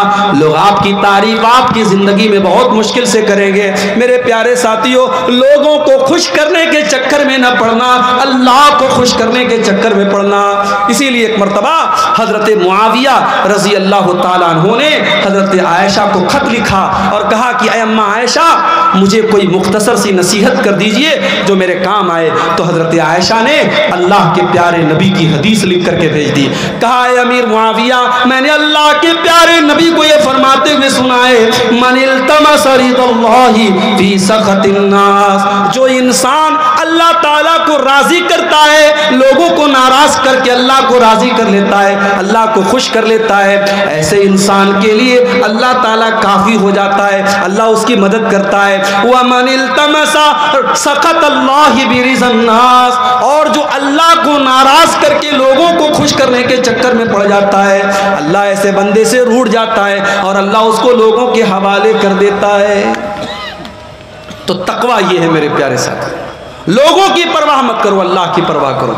अल्लाह का डर हमारे दिल में पैदा हो जाए, इसी का नाम तकवा है। और अल्लाह को मुत्तकी लोग बहुत पसंद है। और आगे बढ़िए, अल्लाह ताला को ऐसे लोग भी बहुत पसंद हैं जो तौबा कर लेते हैं, जो गुनाह करने के बाद, गलती करने के बाद उनके दिल में ये एहसास पैदा होता है कि मैंने गलत काम किया है। आप गाड़ी चला रहे हैं, लाभा स्टेशन आपको जाना है, गलती से आपने मालदा वाला शमसी वाला रास्ता पकड़ लिया, रास्ते में एहसास हुआ कि यार मैंने गलत ट्रैक पकड़ लिया, आपने गाड़ी को घुमा दिया, यू टर्न ले लिया। अरबी में यू टर्न लेने को तौबा कहा जाता है। अल्लाह के दीन से आप हट गए, कोई गुनाह का काम आपने किया, अचानक आपको एहसास हुआ कि मैंने गलत किया। जहां आपको एहसास हुआ, आपने अपना रास्ता फौरन चेंज कर लिया, आपने गुनाह को छोड़ दिया, इसी का नाम तौबा है। और अल्लाह कुरान में कहता है, इन्नल्लाह युहिब्बुत तव्वाबीन, ओ लोगों, अल्लाह ताला तौबा करने वालों से मोहब्बत करता है। एक बात बोलूं, हम इंसान हैं, हम फरिश्ते नहीं हैं। कोई जितना भी नेक इंसान और मुत्तकी इंसान है, अगर वो ये कहता है कि मैंने कभी गुनाह नहीं किया, झूठ बोल रहा है। हर इंसान के दामन पे दो चार धब्बे मौजूद है मेरे भाई।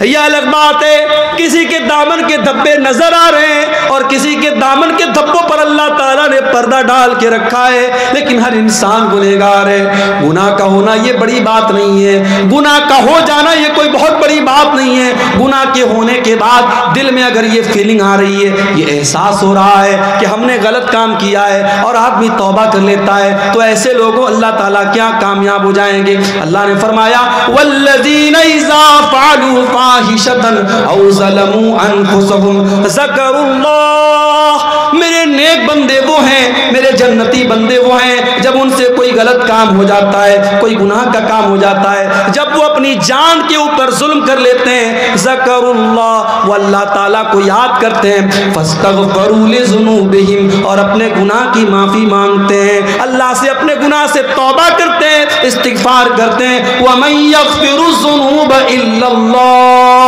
और अगर अल्लाह ताला माफ़ नहीं करेगा तो कौन करेगा?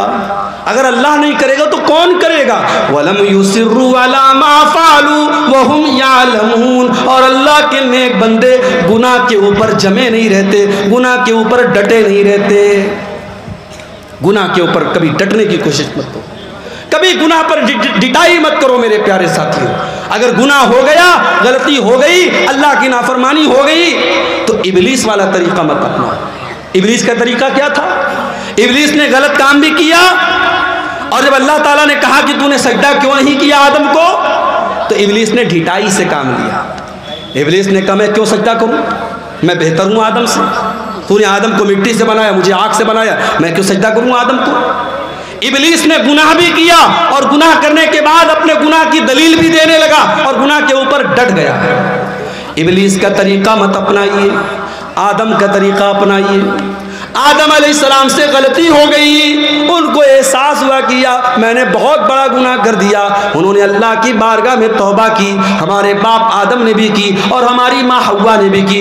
रब्बना ज़लमना अंफुसना व इल्लम तगफिर लना व तरहमना लनकूनन्न मिनल खासिरीन।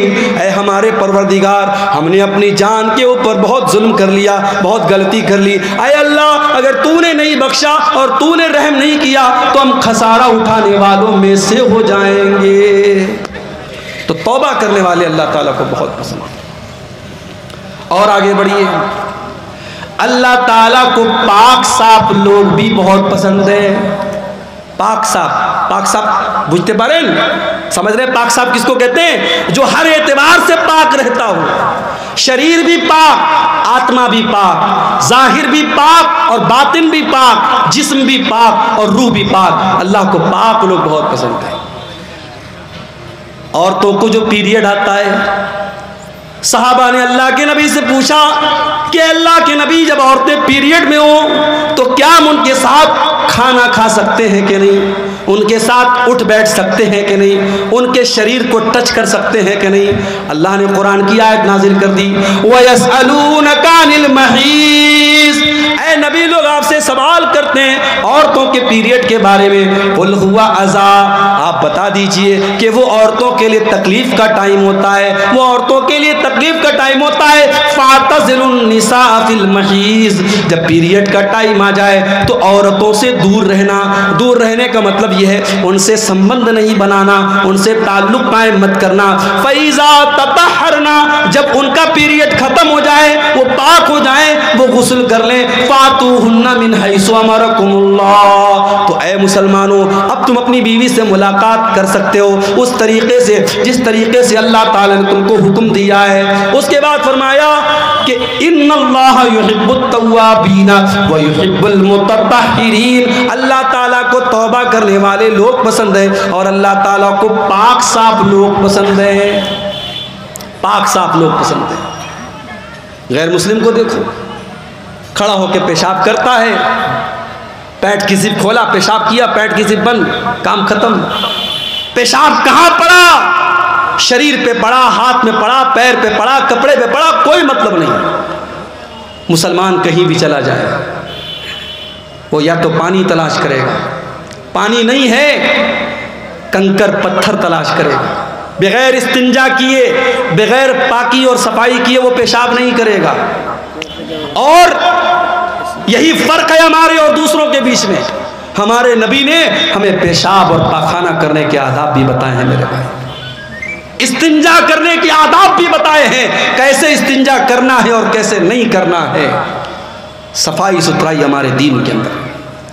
जुमा के दिन तो गुस्ल करना वाजिब है, ज़रूरी है, कंपलसरी है। अक्सर उलमा कहते हैं, हदीस के जो अल्फाज हैं कि जुमा के दिन गुस्ल करना वाजिब है, इसलिए बिला किसी मजबूरी के और बिला किसी बीमारी के जुमा के दिन गुंजाइश नहीं है। जुमा के दिन तो हर हाल में आपको गुस्ल करना है। नापाक हो गए आप, बीवी से मुलाकात आपने कर ली, अब शरीयत कह रही है आप कुरान नहीं छू सकते, आप नमाज नहीं पढ़ सकते, पहले जाकर के गुस्ल कीजिए, पाकी हासिल कीजिए, उसके बाद आप नमाज पढ़िए। मेरे प्यारे साथियों, हमारे दीन से ज़्यादा पाकी सफाई आपको कहाँ मिलेगी? हमारे दीन में सबसे अहम इबादत नमाज है और नमाज के लिए पाकी का होना ज़रूरी है। अगर पानी के ज़रिए पाकी हो रही है बहुत अच्छी बात है। अगर पानी अवेलेबल नहीं है, अगर पानी नहीं मिल रहा है, अल्लाह ताला कुरान में कहता है फतयम्ममू सईदन तय्यबा, अगर पानी नहीं मिल रहा है या तुम बीमार हो गए हो और पानी का इस्तेमाल करने से और ज़्यादा बीमार होने का डर है तो तुम तयम्मुम कर लिया करो, पाक मिट्टी के ज़रिए पाकी हासिल कर लिया करो। तो इस्लाम के अंदर पाकी की बड़ी अहमियत है। कपड़ा भी पाक होना चाहिए, नमाज आप पढ़ रहे हैं वो जगह भी पाक होनी चाहिए, और सबसे बढ़कर जिस्म को जितना भी पाक कर लिया, अगर अंदर से इंसान गंदा है, मुशरिक है और अंदर से नजिस और नापाक है तो वो जितना भी साबुन से और शैम्पू से नहा ले कोई मतलब नहीं हो सकता। इसीलिए कुरान कहता है इन्नमल मुशरिकून नजसुन, मुशरिक लोग नापाक हैं, फला यक़रबुल मस्जिदल हराम, जो मुशरिक है वो हमारी मस्जिद के करीब ना आए, वो खाने काबा के करीब ना आए। अय अल्लाह, वो तो साबुन से नहाता है, वो तो शैम्पू से नहाता है। अल्लाह ने फरमाया उसका शरीर तो पाक है, उसका जिस्म तो पाक है, मगर जो अल्लाह के अलावा किसी गैर के दर पे जाके सर झुका रहा है, उसका शरीर तो पाक है लेकिन उसकी रूह नापाक है, वो अंदर से नापाक है। ऐसा आदमी मेरे खाने काबा के करीब ना आए। तो अपने अकीदे को भी पाक करो। अभी कुछ दिनों पहले मेरा एक प्रोग्राम था बरेली में। बरेली यूपी के अंदर एक जगह है और वहाँ की दो चीज़ें बड़ी मशहूर हैं। एक तो बरेली का पागल खाना बहुत मशहूर है, और दूसरे बरेली का के अंदर एक दरगाह है। एक बरेलवी आलिम थे, उनका नाम था मौलाना अहमद रज़ा खान बरेलवी। तो उनकी कब्र है वहाँ पे, उनको आला हज़रत कहा जाता है। तो जब मैं बरेली गया तो वहाँ के नौजवानों ने कहा कि मौलाना चलिए आपको आला हज़रत की कब्र पे लेके चलते हैं। मैंने कहा चलो देखते हैं। मैं भी थोड़ा सा इस तरीके की जगहों पर जाके चेक करता हूँ क्या क्या हो रहा है। गया मैं। अभी आला हज़रत की कब्र बहुत दूर है। दूर से ही जहाँ सड़क शुरू हो रही है, रास्ते में लिखा हुआ है राहे आला हज़रत। ये आला हज़रत का रास्ता है, ये आला हज़रत की दरगाह पे जाने वाला रास्ता है। बहरहाल मैं गया अंदर। जैसे जैसे मैं अंदर जा रहा हूँ, चादर की दुकानें, फूल माला की दुकानें, टोपी की दुकान, घड़ी भी मिल रही है तो घड़ी के ऊपर आला हज़रत का निशान बना हुआ है। कैलेंडर मिल रहा है, कैलेंडर पर आला हज़रत का निशान। टोपी मिल रही, टोपी पर आला हज़रत का निशान। जब मैं कब्र के पास पहुंचा, या मज़ार कह लीजिए, मज़ार के पास पहुंचा, तो देखा कि एक तरफ मर्दों की भीड़ है, एक तरफ औरतों की भीड़ है। अंदर लोग जा रहे हैं और अंदर जाने के बाद लोग ऐसे हाथ माथ के, जैसे हम नमाज में खड़े होते हैं, कब्र के पास खड़े हो रहे हैं और आला हज़रत से जो है दुआ मांग रहे हैं। उसके बाद पीछे पैर वापस आ रहे हैं। सोचो मेरे भाई, मस्जिद में आदमी जाता है तो सीधे सीधे जाता है, सीधे सीधे चल के आता है, मगर किसी बुजुर्ग की कब्र पे जा रहा है, उसकी इतनी इज्जत कर रहा है, उसका इतना एहतराम कर रहा है कि सीधे अगर जा रहा है तो फिर उल्टे उधर पीट करके नहीं आता है, बल्कि वैसे ही लौटता है ताकि बुजुर्ग की बेहुरमती ना हो जाए, उनकी बेइज्जती ना हो जाए। ये मंजर मैंने देखा, मुझे कुरान की आयत याद आई, इन्नल्लाह युहिब्बुत तव्वाबीन व युहिब्बुल मुतत्ताहिरीन। अल्लाह ताला पाक लोगों से मोहब्बत करता है। मेरे प्यारे साथियों, जो इंसान अल्लाह के अलावा किसी कब्र पे जाके सर झुकाता है, किसी दरगाह पे जाके सर झुकाता है, किसी पेड़ के पास जाके सर झुकाता है, किसी पत्थर के बुत के आगे सर झुका रहा है, वो जितना भी परफ्यूम से नहा ले, वो खुशबू में बसा ले, वो नहा ले, वो गुस्ल कर ले, वो नापाक ही रहेगा, वो पाक नहीं हो सकता है। अल्लाह क्या पाक वो है जिसका दिल पाक हो, जिसका अकीदा पाक हो, जिसके दिल में ईमान हो, जिसके दिल में तौहीद हो। और पाक होने का एक और मतलब भी समझ लो मेरे प्यारे साथियों, आपका दिल भी पाक होना चाहिए। आपके दिल में किसी मुसलमान भाई के लिए कीना कपट नहीं होना चाहिए, किसी मुसलमान भाई के लिए छल कपट नहीं होना चाहिए, किसी मुसलमान भाई के लिए धोखाधड़ी नहीं होनी चाहिए। अल्लाह के नबी के एक सहाबी हैं, एक मर्तबा अल्लाह के नबी सहाबा के साथ बैठे हुए थे। अचानक आपने सहाबा से कहा, इस दरवाजे से एक ऐसा इंसान आने वाला है जो जन्नत में जाएगा, एक जन्नती आने वाला है। सहाबा ने अपनी नजरें दरवाजे की तरफ टिका दी, देखे कौन आ रहा है। सहाबा ने देखा कि एक अंसारी साहबी वजू करके चले आ रहे हैं और दाढ़ी से वजू का पानी टपक रहा है और हाथों में जूता चप्पल लेके चले आ रहे हैं। सहाबा ने सोचा चलो होगी इनके अंदर कोई खास बात। दूसरा दिन फिर आया, फिर अल्लाह के नबी ने फरमाया एक जन्नती आदमी आने वाला है। वही सेम साहबी उसी सेम कंडीशन में हाथों में जूता चप्पल लेके और वजू करके चले आ रहे हैं, दाढ़ी से वजू का पानी टपक रहा है। 3 दिन तक लगातार ऐसा होता है। एक साहबी कहते हैं मैं पता लगाने के लिए उस अंसारी साहबी के पीछे पीछे गया।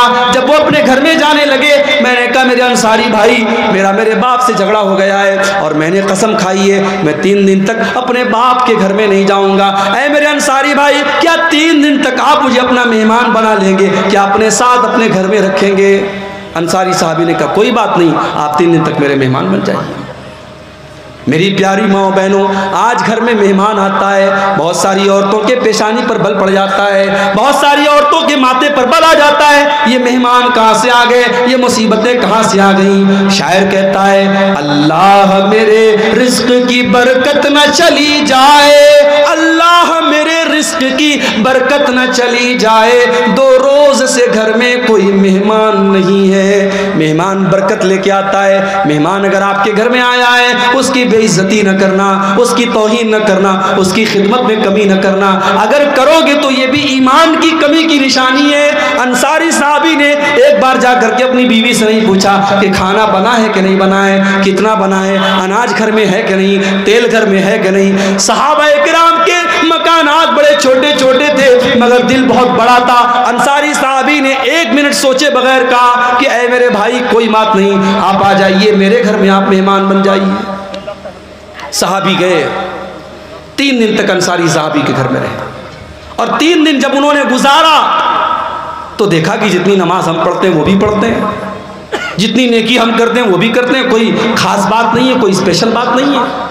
जब 3 दिन गुजर गया, उन्होंने कहा कि मेरे अंसारी भाई देखिए, मेरा मकसद ये जानना था कि आपके अंदर ऐसी कौन सी स्पेशल चीज़ है कि अल्लाह के नबी ने आपको लगातार 3 दिन तक जन्नती कहा है। मैंने 3 दिन तक आपके घर में रह करके देखा, आपके अंदर कोई स्पेशल चीज़ तो मुझे नजर ना आई। अब आप बता दीजिए कौन सी खास बात आपके अंदर है। अंसारी साहबी ने कहा, देखो मेरे भाई, मेरे अंदर ऐसी कोई खास बात नहीं है, जो है वो तुमने देख लिया, लेकिन एक चीज़ मेरे अंदर है, ला अजिदु फी क़ल्बी गिश्शन li अहदिम मिनल मुस्लिमीन। मैं अपने दिल में किसी मुसलमान के साथ फ्रॉड नहीं रखता, अपने दिल में किसी मुसलमान के लिए कीना नहीं रखता, किसी मुसलमान के लिए छल कपट नहीं रखता। वला अहसुदु अहदन अला नेमतिन, और अगर मेरे किसी मुसलमान भाई को अल्लाह ताला ने किसी नेमत से नवाजा है, पैसा दे दिया, दौलत दे दिया, इज्जत दे दिया, शोहरत दे दिया, मैं किसी मुसलमान से हसद नहीं करता।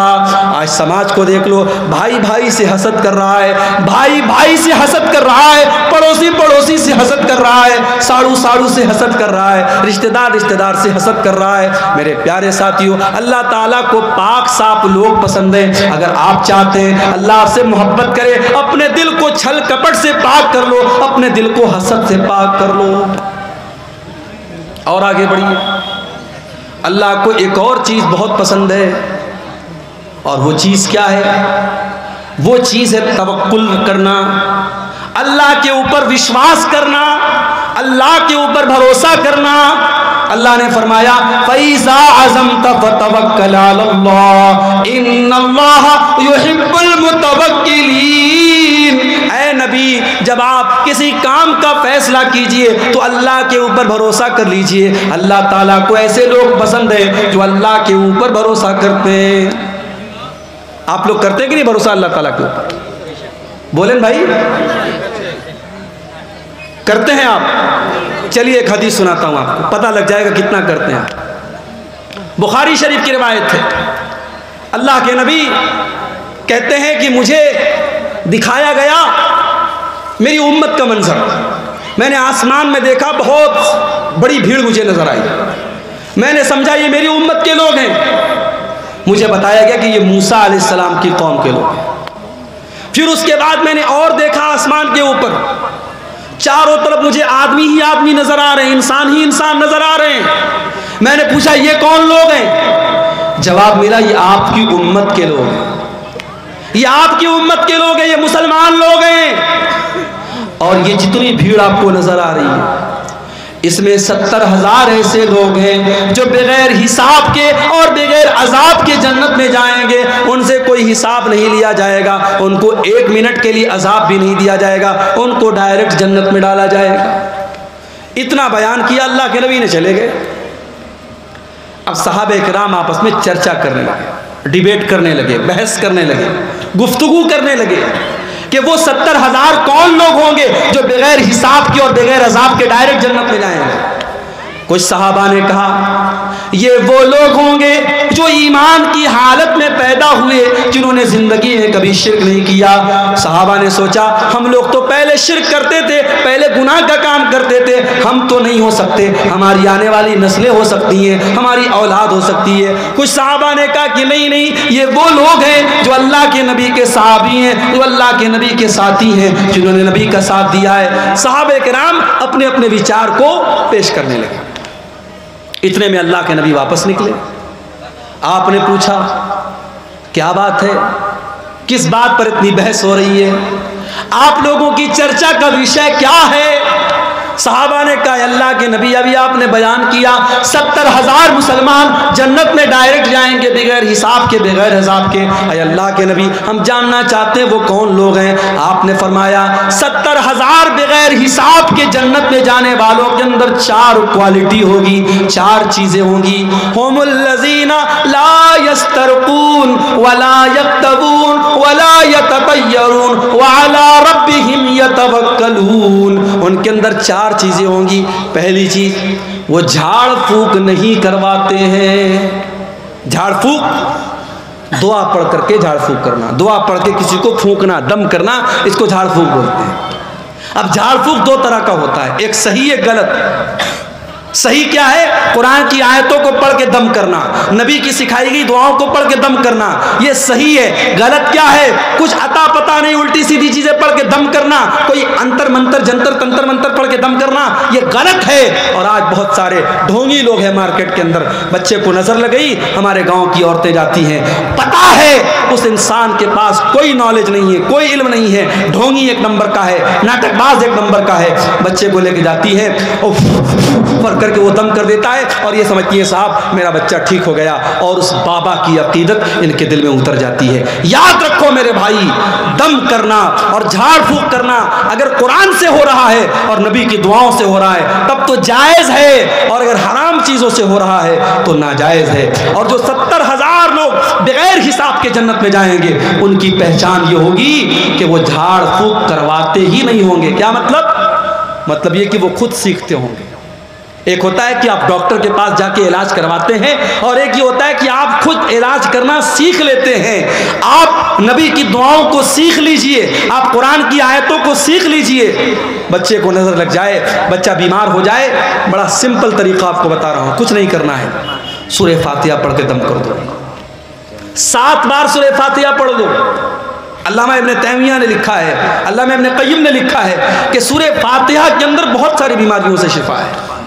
7 मरतबा सूरह फातिहा आपने पढ़ दिया। और सूरह फलक और सूरह नास, कुल औज़ु बिरब्बिल फलक और कुल औज़ु बिरब्बिन नास, ये पढ़ के आप दम कर दीजिए।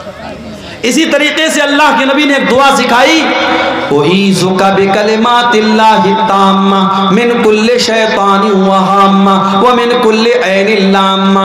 ऐ मेरे बच्चे, मैं तुझको अल्लाह की पनाह में दे रहा हूँ हर शैतान से, हर मुसीबत से और हर बुरी नज़र से। ये दुआ पढ़ के दम कर दो, बच्चे को कोई नज़र नहीं लगेगी, नज़र लगी होगी तो बच्चा ठीक हो जाएगा। अब आज के दौर में चूंकि फास्ट फूड का ज़माना है, हर इंसान को रेडीमेड चीज़ें चाहिए, तो हम क्या करते हैं? हम दुआओं को सीखते नहीं हैं, हम मौलवी साहब से जाके दम करवाते हैं। अल्लाह के नबी ने फरमाया अगर बगैर हिसाब के जन्नत में जाना है तो झाड़ फूक करवाना मत सीखो, करना सीखो। बच्चा बीमार है, बीवी बीमार है, बेटी बीमार है, खुद पढ़ के दम कर लो, दूसरे से कराने की नौबत ना आए। ये पहली पहचान है। और दूसरी पहचान, वला यक्तमून, और अपने बदन को दगवाते नहीं है। पहले के दौर में इलाज का एक तरीका था कि जहां जख्म होता था वहां पे आग से उसको दाग देते थे, आग के जरिए उसको दाग करके इलाज करते थे। जायज है मगर बेहतर नहीं है। अल्लाह के नबी ने कहा 70,000 जो बगैर हिसाब के जन्नत में जाएंगे वो अपने बदन को दगवाते नहीं हैं। वला यततय्यरून, और वो किसी चीज से बदशुगुनी नहीं लेते, किसी चीज को मनहूस नहीं समझते। जैसे बाज लोग क्या होते हैं, 3 तारीख को शादी नहीं करते, 13 तारीख को शादी नहीं करते, 23 तारीख को शादी नहीं करते।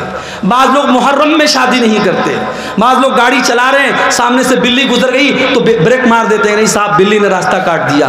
तो ये सारी चीज़ें बदशुगुनी हैं, और इस्लाम के अंदर बदशुगुनी हराम है। मेरे प्यारे साथियों, इस्लाम के अंदर कोई भी चीज़, कोई भी जगह, कोई भी इंसान से शुगुन लेना, बुरा शुगुन लेना, ये जायज़ नहीं है। अल्लाह के वो 70,000 बंदे जो बगैर हिसाब के जन्नत में जाएंगे, वो किसी चीज़ से बदशुगुनी नहीं लेते।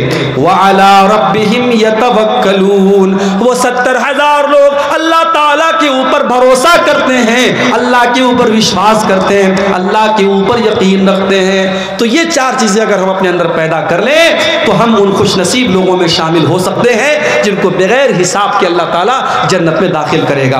तो अल्लाह को तवक्कुल करने वाले, अल्लाह के ऊपर भरोसा करने वाले लोग बहुत पसंद है। और यहाँ एक बात मैं और बता दूँ, आप बीमार हो गए, आप बीमार हो गए। अब आपके पास दो रास्ता है। एक रास्ता यह है कि आप डॉक्टर के पास जाएं, इलाज करवाएं, और एक रास्ता है साहब हम डॉक्टर के यहाँ नहीं जाएंगे, हम इलाज नहीं करवाएंगे, हमें बीमारी अल्लाह देता है, अल्लाह ही ठीक करेगा। अगर ये सोच करके आप डॉक्टर के यहाँ नहीं जाते हैं तो ये तवक्कुल नहीं है, ये गलत है, ये हराम है। शरीयत ये कहती है आप डॉक्टर के यहाँ जाएंगे, आप इलाज करवाएंगे, लेकिन हाँ आप ये अकीदा रखेंगे कि डॉक्टर से हम इलाज तो करवा रहे हैं, हम इंजेक्शन तो ले रहे हैं, हम ऑपरेशन तो करवा रहे हैं, हम मेडिसिन तो ले रहे हैं, मगर उस दवा के अंदर, उस इंजेक्शन के अंदर, उस डॉक्टर के इलाज के अंदर शिफा पैदा करने वाला अल्लाह है। अल्लाह चाहेगा इंजेक्शन से हम ठीक हो जाएंगे, अल्लाह नहीं चाहेगा इंजेक्शन लगेगा फिर भी हम ठीक नहीं होंगे। ये अकीदा अगर रखा जाए तो ये तवक्कुल है मेरे प्यारे साथियों। तो अल्लाह की ज़ात पर भरोसा भी करना है और असबाब भी इख्तियार करना है। इन दोनों के मिक्सचर का नाम तवक्कुल है। अल्लाह के ऊपर भरोसा करके असबाब को छोड़ देना ये तवक्कुल नहीं है। और आगे बढ़िए, अल्लाह को और क्या पसंद है? अल्लाह को फराइज की पाबंदी बहुत पसंद है। फर्ज नमाज, रमजान का फर्ज रोजा, फर्ज ज़कात, फर्ज हज, अगर इसकी पाबंदी आप करते हैं अल्लाह को बहुत पसंद है। अल्लाह ताला फरमाता है मेरा बंदा जब फराइज को अदा करता है, फ़र्ज़ नमाज पढ़ता है, फ़र्ज़ रोज़ा रखता है, फ़र्ज़ ज़कात देता है, फ़र्ज़ हज करता है, मेरा बंदा मेरे करीब आता है। उसके बाद जब मेरा बंदा नवाफिल का एहतमाम करने लगता है, नफिल रोज़ा रखने लगता है, नफिल नमाजें पढ़ने लगता है, नफिल इबादतें करने लगता है, मेरा बंदा मेरे और ज़्यादा करीब आने लगता है। यहाँ तक कि मैं अपने बंदे से मोहब्बत करने लगता हूँ, और जब मैं अपने बंदे से मोहब्बत करने लगता हूँ मैं अपने बंदे का कान बन जाता हूँ जिससे वो सुनता है, मैं अपने बंदे की आंखें बन जाता हूँ जिससे वो देखता है, और मैं अपने बंदे का हाथ बन जाता हूँ जिससे वो पकड़ता है, और मैं अपने बंदे का पैर बन जाता हूँ जिससे वो चलता है। क्या मतलब? आंख बन जाता हूँ, कान बन जाता हूँ। इसका मतलब ये हुआ कि जब आप फराइज की पाबंदी करेंगे, नवाफिल की पाबंदी करेंगे, अल्लाह आपके कानों की हिफाजत करेगा, अल्लाह आपकी आंखों की हिफाजत करेगा, अल्लाह आपके हाथों की हिफाजत करेगा, अल्लाह आपके पैरों की हिफाजत करेगा। आप कान से कोई गलत बात नहीं सुनेंगे, आप आंखों से कोई गलत बात नहीं देखेंगे, आप हाथों से किसी गलत बात को टच नहीं करेंगे, आप पैरों से किसी गलत चीज की तरफ चल के नहीं जाएंगे। जब अल्लाह मोहब्बत करता है, अल्लाह आपकी हिफाजत करता है, आपके बॉडी और आपके शरीर की अल्लाह ताला हिफाजत करता है और गुनाहों से आपको बचाता है। एक और चीज़ है जो अल्लाह को बहुत पसंद है। अल्लाह के नबी के पास एक सहाबी आते हैं, आए अल्लाह के नबी आपसे एक सवाल पूछना चाहता हूँ, मुझे कोई ऐसा अमल बता दीजिए जो अगर मैं वो अमल कर लूँ तो मैं जन्नत में चला जाऊँ। ओ लोगो, तुम भी अपने मौलवियों से मसला पूछते हो, उल्टी सीधी चीज़ें पूछते हो, उल्टे सीधे सवालात पूछते हो। अभी आज व्हाट्सएप पर एक लड़की का मैसेज आया, एक औरत का मैसेज आया, मौलवी साहब मैं एक लड़के से प्यार करती हूँ, लड़का मुझसे जान छुड़ाना चाहता है, लड़का मुझसे पीछा छुड़ाना चाहता है, लेकिन मैं उसी लड़के से शादी करना चाहती हूँ, कोई दुआ बता दीजिए, कोई वजीफ़ा बता दीजिए ताकि वो लड़का मेरा हो जाए। मैंने कहा या अल्लाह ये मुसीबत है। मैंने फ़ौरन उसको ब्लॉक मारा। ये आज के दौर में हो रहा है। लोग मेरे पास सवाल करते हैं, शेख साहब मैं एक लड़की से बहुत मोहब्बत करता हूँ, उसका बाप तैयार नहीं हो रहा है, तो शेख साहब कोई दवा बता दीजिए कि बाप राज़ी हो जाए। भाई सीधी सी बात है, अगर आपको कोई रिश्ता पसंद है, किसी लड़की के बारे में आपने सुना वो लड़की नेक है, अच्छी है, दीनदार है, खूबसूरत है, रिश्ते का पैगाम भेजो। लड़की के माँ बाप तैयार है, अच्छी बात है, तैयार नहीं तो काम खत्म। हराम तरीका इस्लाम में नहीं है, नाजायज़ रास्ता इस्लाम में नहीं है। इस्लाम का ये कॉन्सेप्ट नहीं है कि आप पहले चक्कर चलाएं और उसके बाद शादी करें। तो आजकल मौलवियों से सवालात अजीबोगरीब करते हैं। बाज़ लोग तो इतने फालतू सवालात करते हैं कि सीधे उनको ब्लॉक करने का मन करता है। सहाबा अल्लाह के नबी के पास आते थे, सवाल कैसे करते थे, अखबिरनी अन अमलिन युदखिलुनी अल जन्ना, ऐ अल्लाह के नबी मुझे ऐसा अमल बता दीजिए अगर वो अमल मैं करूँ तो मैं जन्नत में चला जाऊँ। आपने फरमाया दो काम कर लो, इज़हद फी दुनिया युहिब्बकल्लाह, दुनिया से अपनी दिलचस्पी खत्म कर दो, दुनिया से अपना इंटरेस्ट खत्म कर दो, अल्लाह तुमसे मोहब्बत करने लगेगा। दुनिया के चक्कर में न पड़ो, दुनिया में रहो, दुनिया कमाओ, मगर दुनिया से दिल मत लगाओ। जगह जी लगाने की दुनिया नहीं है, ये इबरत की जा है, तमाशा नहीं है। दुनिया से दिल मत लगाओ मेरे भाई, ये बेवफा है ये दुनिया। जायदाद बनाने वाले जमीन के नीचे दफन है, बैंक बैलेंस इकट्ठा करने वाले जमीन के नीचे दफन है, अपनी ताकत का गलत इस्तेमाल करने वाले जमीन के नीचे दफन है। दुनिया से अपना इंटरेस्ट खत्म कर दो, जैसे हमारे नबी ने खत्म किया था। हमारे नबी कैसे रहते थे दुनिया में? हमारे नबी सल्लल्लाहु अलैहि वसल्लम दुनिया में कैसे रहते थे?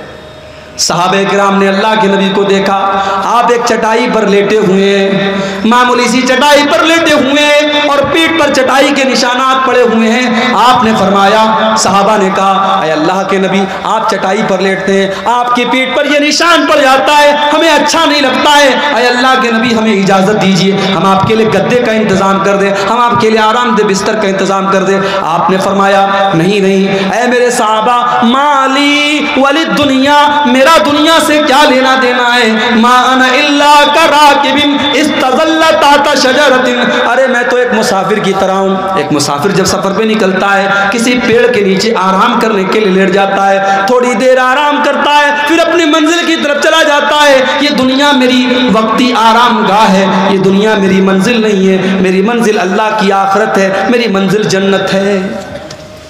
आप लोगों की मंजिल क्या है? बोलिए, जन्नत पाना है नहीं पाना है? ये इतना बड़ा प्रोग्राम हुआ, ये आपको जन्नत में लेके जाने के लिए इंतज़ाम किया गया। यहाँ पे आपने जो दान खैरात चंदा दिया है, वो इंशाअल्लाह वो आपके गुनाहों का कफ़ारा और आपको जन्नत में लेके जाने का ज़रिया बनेगा।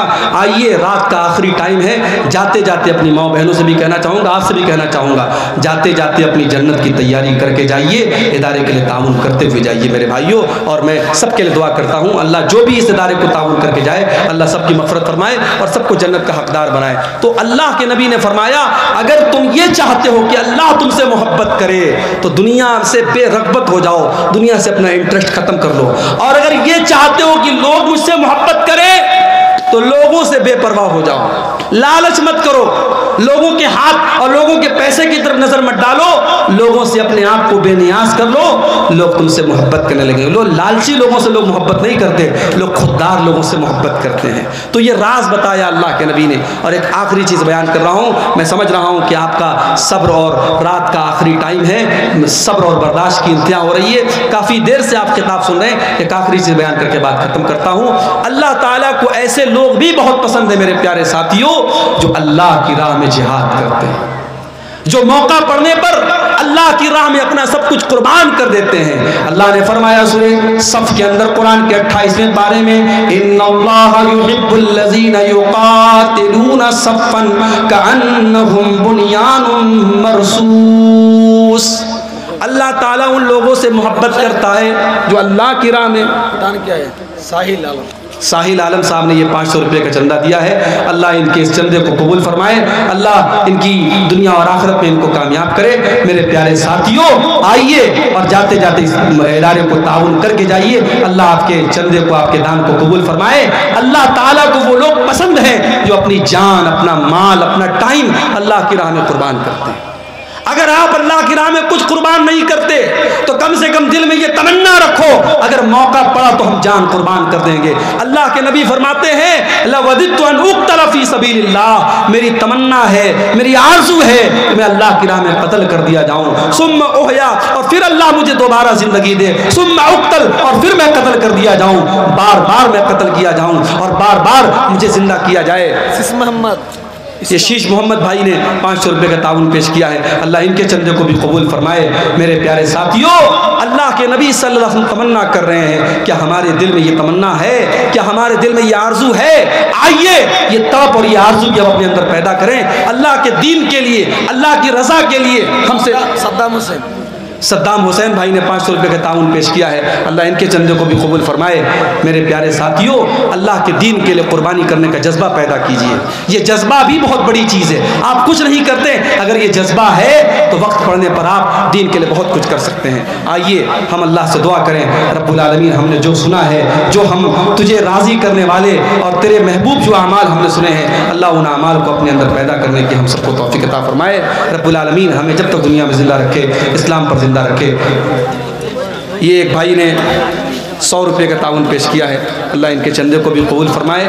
और भाई जो भी अभी तक ठहरे हुए हैं, रुके हुए हैं और उन्होंने इस नेकी के काम में हिस्सा नहीं लिया है, उनसे भी गुजारिश है कि आएँ और इस नेकी के काम में हिस्सा लें और अपनी मग़फ़िरत का, अपने आप को अल्लाह की मग़फ़िरत का हक़दार बनाएँ।